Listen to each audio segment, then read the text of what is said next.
Wow.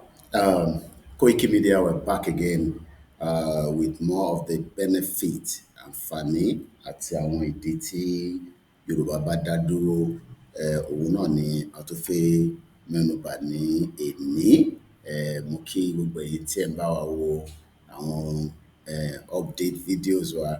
Make sure pé ẹ̀ ń bá wa pín káàkiri. Ẹ má bínú pé èdè Gẹ̀ẹ́sì òun ni a fi ń present ẹ̀, àmọ́ à ń ṣe àwọn àlàyé lé lórí ní èdè Yorùbá. Èdè Gẹ̀ẹ́sì ni wọ́n fi kọ́. Láìpẹ́ láì jìnnà, gbogbo ẹ̀ náà á máa wá ní èdè tiwa-tiwa. Ẹ jẹ́ ká wo kí ni nǹkan tí a fẹ́ gbé yẹ̀wò ní èní.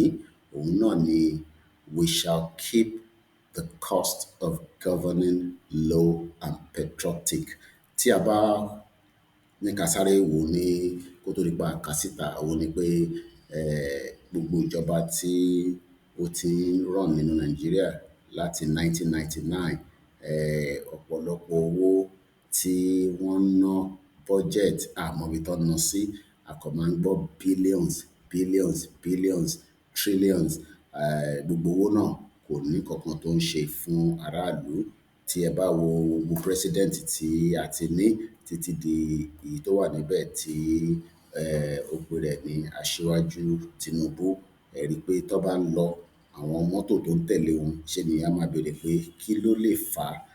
Tí a bá dẹ̀ lọ wo àwọn ìlú tó wà lágbàáyé, lóòótọ́ ó yẹ kán protect president torí security, but kò wá ṣe pé kí mọ́tò wá sùn lọ àti pé kí wọ́n tún máa fi tí wọn, kán máa fi dí àwọn ti aráàlú. Gbogbo yẹn kò ń ṣe ohun tí a máa ṣe nígbà tí a bá gbalẹ̀ wa. Ẹ jẹ́ ká sáré kà á torí àsìkò wa. One of the worst kind of public corruption in Nigeria's culture of public corruption is the absorbed, unpatriotic, destructively huge expenses that Nigeria's political leaders allocate to the mere business of governing. To be brief, here are some of its sickening items. Salaries. Nigerian president is paid a salary of 14.4 million naira per month, plus allowances, the largest of which is constituency allowance of 8.76 million naira. His vice president is paid 12.1 million naira plus allowances. Senate president paid 8.69 million naira 8.69 million naira plus allowances. Deputy Senate President gets 8.1 million naira plus allowances. The senators in Abuja are paid 12.7 million naira inclusive of allowances. The Speaker of House of Representatives get paid 7.4 million naira. Speaker of each of the 36 state House of Assembly are paid 2.4 million naira plus allowances. Chairman of all the 740 local government altogether paid 2.6 million naira. Multiple allowances. There are many constituency allowances, personal assistant allowance, vehicle maintenance, fuel allowance, house maintenance, house domestic staff allowance, entertainment allowance, utility allowance, hardship allowance, annual leave allowance, wardrobe allowance, newspaper allowance, security allowance. These allowances together usually amount to many times the basic salary of each public official.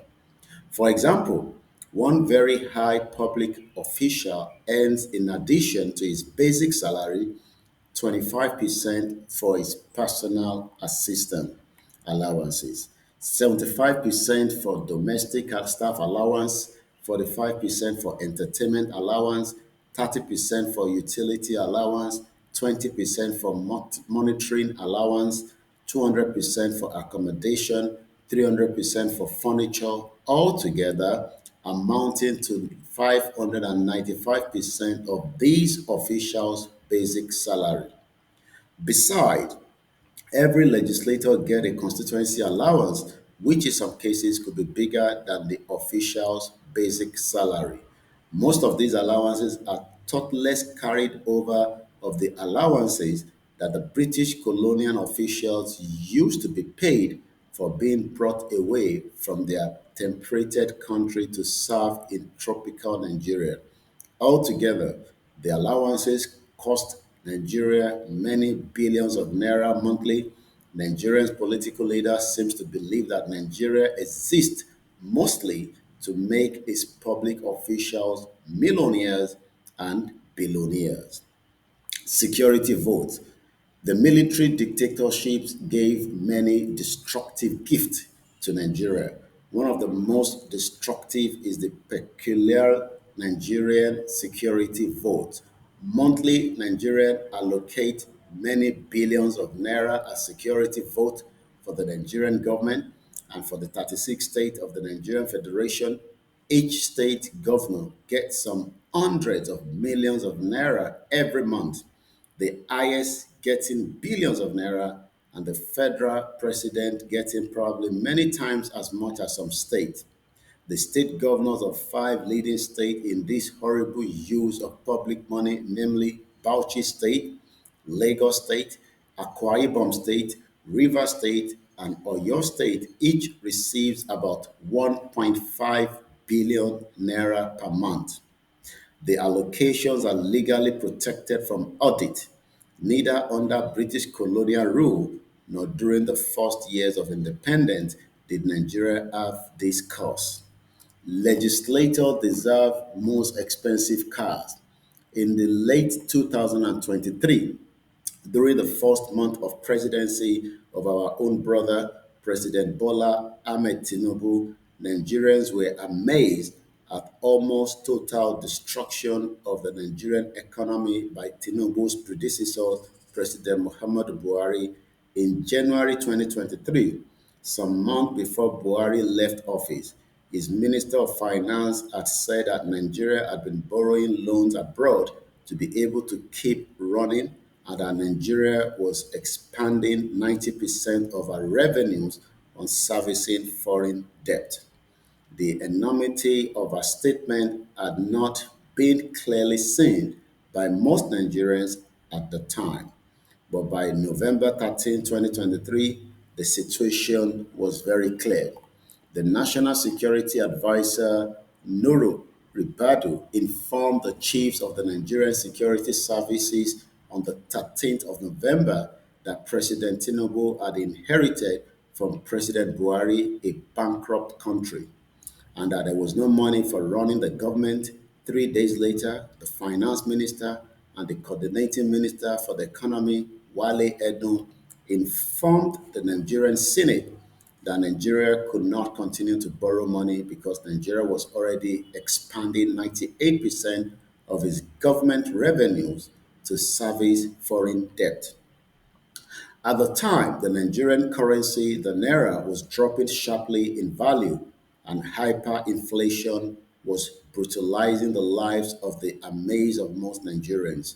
There were growing reports that families could no longer feed themselves, and the children that the owners of the cars or electric generators could not afford to bear the high cost of gasoline for their cars or generators, that small businesses were perishing, that large foreign businesses were fleeing from Nigeria, that some Nigerians who could no longer see any way forward were committing suicide.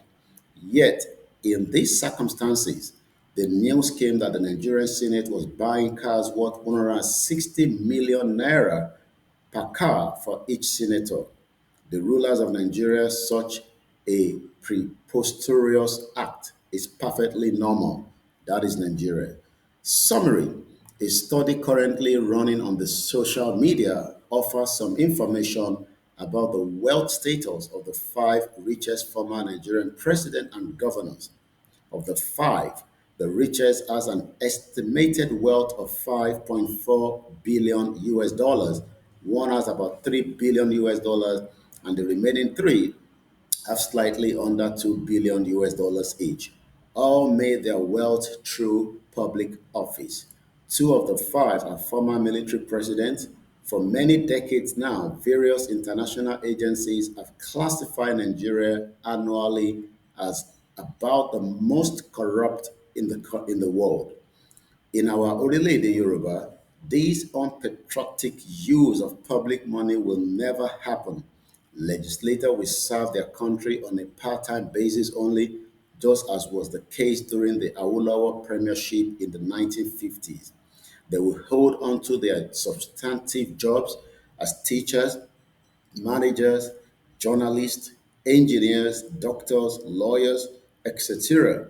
And their legislative salaries will be only for the time they spend working in the legislature. There will be some allowances, for instance, for renting houses to live in during the legislative work, but such allowances will be frugally determined. Since we are already have very many government-owned houses, legislators will be able to live in such houses at reasonable rent. Executive officials such as prime ministers or ministers, etc., will live without rent in government-owned houses. But all living expenses, they will be on their own account. The government will not buy cars or build houses for high public officials elected or appointed. There will be nothing like the Nigerian security vote that is above auditing our country's income will be used faithfully for developing our country and for improving the quality of life of our people. There will be watchdog agency watching to see that the government accounts are managed with integrity. Now, let's quickly look at some of the pointer that was raised in this particular, you know, what I've just read so far. When we talk about the cost of government, tabanika wo ká ṣe àlàyé ẹ̀ ní àyàngbéfọ̀lédè tiwa. N tí akàtọ́ yìí sọ fún wa nípa owó tí àwọn ìjọba àti àwọn olóṣèlú tí wọ́n ń gbà ìyẹn ní oṣooṣù pẹ̀lú àwọn ọ̀pọ̀lọpọ̀ nǹkan àwọn nǹkan tí a lè máa pè ní ilé tó ń gbé, mọ́tò tó ń lò, oúnjẹ, àwọn ọmọ tó ń bá wọn ṣiṣẹ́ àti ọ̀pọ̀lọpọ̀ owó tí a máa ń rí tó máa ń ní wọ́n ń ṣe constituency project. Lákọ̀ọ́kọ́, ẹ jẹ́ ká wo èlò gan ni president ń gbà. N tí a gbọ́ ni pé president ń gba 14.4 million naira ìyẹn ní oṣooṣù. Kò tíì sí àwọn owó míì tí wọ́n tún gbà tí wọ́n kọ sínú ẹ̀ pé tí wọ́n sọ pé owó yẹn lọ bí 8.7 million. Vice president ń gba 12.1 million ìyẹn pẹ̀lú allowances ẹ̀. Senate president ìyẹn tí a mọ̀ lẹ́ni Akpabio òun náà ń gbà tó 8.69 million. Eléyìí ò tíì sí lára àwọn ìta máa ń gbọ́ pé wọ́n ń pad budget. Kí la mọ̀ pé wọ́n ń pad budget? Owó tó yẹ kó fi ṣiṣẹ́ sí gbogbo ìlú wọ́n tún máa ń yọ lára ẹ̀. Ìyẹn ni wọ́n ṣe máa gba contract. Ìyẹn àwọn tó bá gba contract lọ́wọ́ government wọ́n máa san owó yẹn fún wọn àmọ́ wọ́n ti pad ẹ̀ débi pé by the time tí ẹni tó ń ṣe contract yẹn tó bá gba owó yẹn ẹ rí pé owó yẹn kò ní lè ṣiṣẹ́ tó yẹ kó ṣe. Ẹ wo gbogbo àwọn project tí wọ́n ní wọ́n ń ṣe ní gbogbo Nàìjíríà lénìí, ẹ rí pé kò sí project kan tí wọ́n bẹ̀rẹ̀ tí wọ́n parí nítorí pé wọ́n ti pad budget yẹn. Ọ̀pọ̀lọpọ̀ àwọn nǹkan míì wà tó tún máa ń fún wọn tó máa ń pè ní constituency allowances. Ìyẹn fún àwọn personal assistant, àwọn tó ń bá wọn ṣiṣẹ́, mọ́tò wọn bá bàjẹ́, wọ́n ń gba owó lé lórí. Kódà epo tó ń lò sínú mọ́tò wọn, wọ́n ń sanwó ẹ̀. Ilé tó ń gbé, wọ́n ń sanwó maintenance. Àwọn òṣìṣẹ́ tó ń bá wọn ṣiṣẹ́, kódà wọ́n náà tún sanwó maintenance fún àwọn tí wọ́n bá ní entertainment. Wọ́n tún sanwó wardrobe, aṣọ tí wọ́n ń wọ̀, wọ́n sanwó hardship allowance.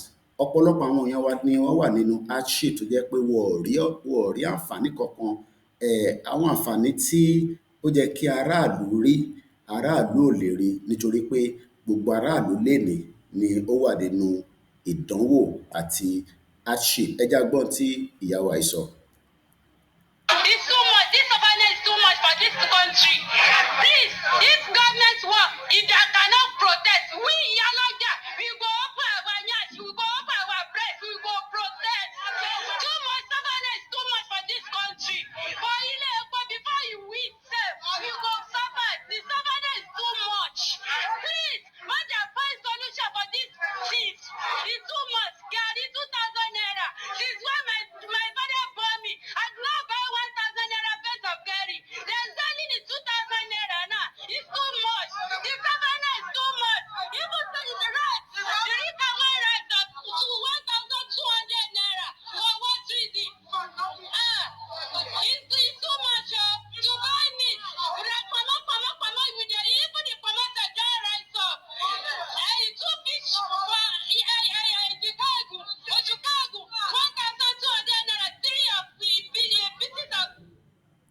Now, òun la ti gbọ́ tí ìyá wa tí wọ́n ń sọ̀rọ̀ yìí tí wọ́n lament pé hardship allowance àwọn ò rí, àmọ́ àwọn tí wọ́n jẹ́ senators, house of reps, gbogbo ni wọ́n ń gba hardship allowance. Now, kò tún wá ṣèyẹn nìkan, ẹ jẹ́ ká tún gbọ́ ohun tí bàbá wa yìí sọ nípa hardship yẹn ká tó tẹ̀síwájú. Kazeem ṣe olú ti sú wa, eku òkè bí eku mọ́, ẹyẹ òkè bí ẹyẹ mọ́, gàrí là ń mu sá èmi àtàwọn abí mi àlè jẹ ráìsì mọ́, ẹ̀wà náà ti wọ́n, gàrí ọ̀gá ti di 1-2, ó ti sú mi, orílẹ̀-èdè ti sú mi, báyìí kọ́ ni wọ́n bá tẹ́lẹ̀, gbogbo àwọn tí wọ́n ní ọ̀la yìí ẹ̀kọ́ ọ̀pẹ ni wọ́n ká o, ẹ̀kọ́ Awólọ́wọ̀ wọn ká àdéhùnmọ́ sùkúù mọ́, ayé yóò dá, ó ti sú wa o, wọ́n bá wá nǹkan sí àti pólítì, ẹ rí i pé orí mi ga ti pa, ó ti sú wa o, ó ti sú wa o, orílẹ̀-èdè wọn bá wá nǹkan ṣe sí o, ráìsì ti di gàrí ti round, mo tún gbọ́ pé ráìsì ti di 80,000 àpò, wọ́n bá wá nǹkan ṣe sí i, táwọn bá tún wá bẹ̀rẹ̀ pọ̀ báyìí pọ̀ 580, sorry 680 700 là ń rà, kí ló dé kí la ṣe, àwa akórópè gbogbo ẹ̀pọ̀n ní òmò gbóná lálẹ́ tá a mọ̀ fún mi wẹ́ẹ̀ tiẹ̀ pẹ́pẹ́ kan òmò lànà àní rí kankan, epo náà ní ń pa lọ, owó sukú bí ṣe àmà mi wò rí sábẹ́ ayé yóò dá o.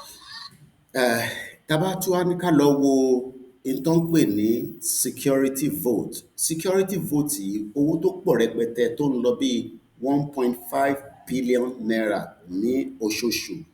Ìdí tí a ṣe wá ń béèrè lọ́wọ́ àwọn gómìnà wa nílẹ̀ Yorùbá ni pé kí ló fà á, níbo ni gbogbo owó security vote wà, nítorí pé lára ìdí yìí ni bàbá wa olóyè Ìgbòho ṣe dìde níjọ́sí. Ẹ jẹ́ a gbọ́ ohun tí olóyè sọ nípa tí ìjọba tó yẹ kó tọ́jú aráàlú tó bá tọ́jú aráàlú, kí ló lè ṣẹlẹ̀, àti pé gbogbo ìṣẹ̀lẹ̀ tá à ń rí nílẹ̀ Yorùbá lénìí kí ló fà á ni pé wọ́n ò lówó tó yẹ kó lò. Mo pàṣẹ àbí mo dédé pàṣẹ àbí mo kàn sọ nǹkan tí ó wá látọkàn mi. Ìkẹ́ tó fa ọ̀rọ̀ yìí ni pé ẹni ẹ̀wò láti bí ijọ́ mẹ́ẹ̀ẹ́dógún kan sí bí ọ̀sẹ̀ bíi méjì sí nípa ọ̀rọ̀ àwọn Fúlàní tó wà ní gbogbo Ìbàràpá. Ẹ wo dókítà wa, Dr. Fatai, PhD doctor, ọmọ Yorùbá tó kàwé tó gboyè, ó wá lọ sílùú òyìnbó ní àìníye ọdún ó lọ ṣiṣẹ́, ó wá dé okòó dé, ó wá lọ lu bàbá ẹ̀ ní gángan, ó dá oko àgbàdo, ẹ̀gẹ́, iṣu, oríṣiríṣi nǹkan, soya beans, ó dẹ̀ gba ọmọ wa ní gángan bẹ́ẹ̀ náà sí bẹ̀rẹ̀ pẹ̀tẹ́ tó ń bá ṣiṣẹ́. Fúlàní wa jẹ oko ẹ̀, ó wá gbéra láti lọ bá àwọn Fúlàní sọ̀rọ̀, láti lọ bá Sẹ́ríkì Fúlàní pé ẹ wá wo ohun tí àwọn ọmọ yín ṣe lórí oko mi, kò yẹ kó rí báyìí lórí ilẹ̀ bàbá mi.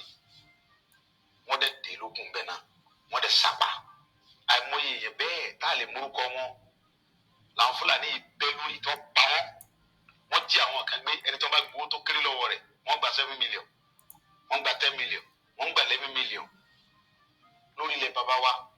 Ọ̀rọ̀ yẹn dùn mí, ó bà mí lọ́kàn jẹ́ gan pé tá a bá torí pé tó Ọlọ́run gbà wá àwa ará àwọn ọmọ tí ń tẹ̀lé wa tó ń ṣààbò fún wa, àwọn tí ọ̀lẹ́ tí ó tẹ̀lé wọn kọ́ ìdí nìyí tó mú mi lọ síbẹ̀ yẹn. Ìgbà tí mo dẹ̀ débẹ̀, ohun tí mo lọ fún ni pé láti lọ bá pé ṣé gbogbo tí ń ṣẹlẹ̀ yìí lórí ilẹ̀ wa sọ dáa, ẹ ti ń gbé pẹ̀lú wa, adẹ̀fà yìí gbà yín, àbáyíjà àṣekẹjọ jàmbá fún yín. Ọ̀rọ̀ ni mò ń bá Sẹ́ríkì sọ̀rọ̀ làwọn ọmọ rẹ̀ yóò bọ́ síbi. Mo gba ìbọn yẹn lọ́wọ́ ìkan yọ àké àgbà, ìkejì tún yọ ìbọn mi, ìyẹn ti ẹ̀yìn ẹ lọ́ bá wọnú fídíò yẹn tó rà fídíò wọn, ó yìnbọn yẹn sí mi kí n tó lóbọn yẹn mọ́ lọ́wọ́. Ẹ bá gbọ́ fídíò yẹn pé ìbọn bẹ̀rẹ̀ sí dáhùn bẹ́ẹ̀, wọ́n yìnbọn sí mi bẹ́ẹ̀ kí n tó bájà wá ẹ̀yìn pípò yìí, tí n bá bájà wá ẹ̀ ní dúró. Tẹ́ ẹ bá ti wá lè wá àtúnṣe sí ọ̀rọ̀ jíjígbé àti pípa àwọn ẹ̀gbọ́n wa àtàwọn àǹtí wa, àwọn bọ̀dá wa àtàwọn ìyá mi àtàwọn bàbá mi tẹ̀lé wọn olóko mọ́ yìí o. Ó fẹ́ tàkẹ́ forí lẹ̀ bàbá wa lẹ̀. Ọ̀rọ̀ náà ń fà yìí sọ̀rọ̀ ẹ̀sìn kí sọ̀rọ̀ ọjà.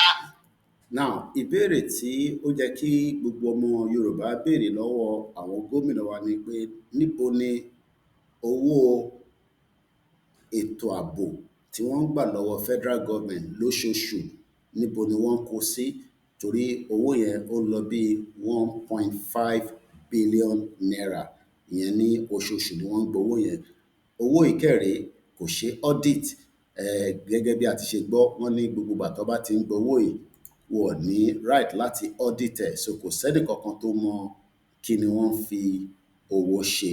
Gbogbo eléyìí náà ni a ṣe béèrè pé ṣé àsìkò tí tó ká sọ pé ilé tó lọ. Ibo là ń sọ pé ilé tó lọ yìí kí Yorùbá kó exit kúrò lára Nàìjíríà. Eléyìí náà ni a tún ti ní lára àwọn ìdí tí a ṣe sọ pé kí Yorùbá kó dá dúró látara Nàìjíríà, olúkálùkù ṣe tọ̀dọ̀ tiẹ̀. Orúkọ mi lẹ́ẹ̀kan ni Ọláyọmí Kóìkì tí gbogbo yín mọ̀ sí Koikimedia. Ẹ túbọ̀ bá wa máa pín ètò yẹn kí àwọn èèyàn lè jàǹfààní ìdí pàtàkì tí a ṣe ń sọ pé ìran Yorùbá ní sáà yìí ó gbọ́dọ̀ dá dúró ni gẹ́gẹ́ bí orílẹ̀-èdè. Koikimedia, bringing the world closer to your doorsteps.